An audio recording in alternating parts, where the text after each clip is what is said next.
ఆంధ్రప్రదేశ్ రాష్ట్రంలో స్థానిక సంస్థల ఎన్నికలకు ముహూర్తం కలిసొచ్చేది ఎవరికి?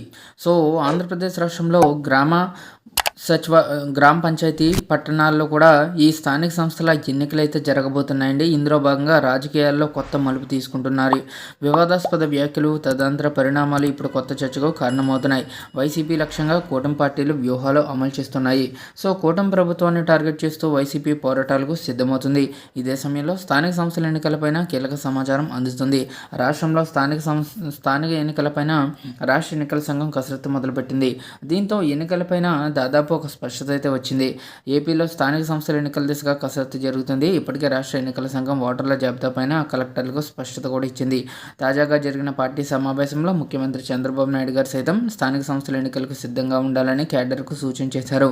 కాగా కూటమి పార్టీల్లోని 3 పార్టీల నేతలు స్థానికంగా ఎన్నికలకు సమాయత్తమవుతున్నారు. అదేవిధంగా స్థానిక సంస్థల్లో పోటీ చేసేందుకు 3 పార్టీల అభ్యర్థుల నుంచి పోటీ ఎక్కువగా ఉంది. టీడీపీతో పాటుగా బీజేపీ, జనసేన సైతం స్థానికంగా తమ బలం పెంచుకోవాలని భావిస్తుంది. ఇక వైసీపీ కడప జిల్లా పులివెందులలో జరిగిన జెడ్పీటీసీ ఉప ఎన్నికల్లో ఓటమి తర్వాత రాష్ట్ర వ్యాప్తంగా జరిగే స్థానిక ఎన్నికల్లో సత్తా చాటాలని వేచి చూసింది. సో, దీంతో ఎన్నికల ముహూర్తం పైన రాజకీయంగా ఆసక్తి అయితే నెలకొంది.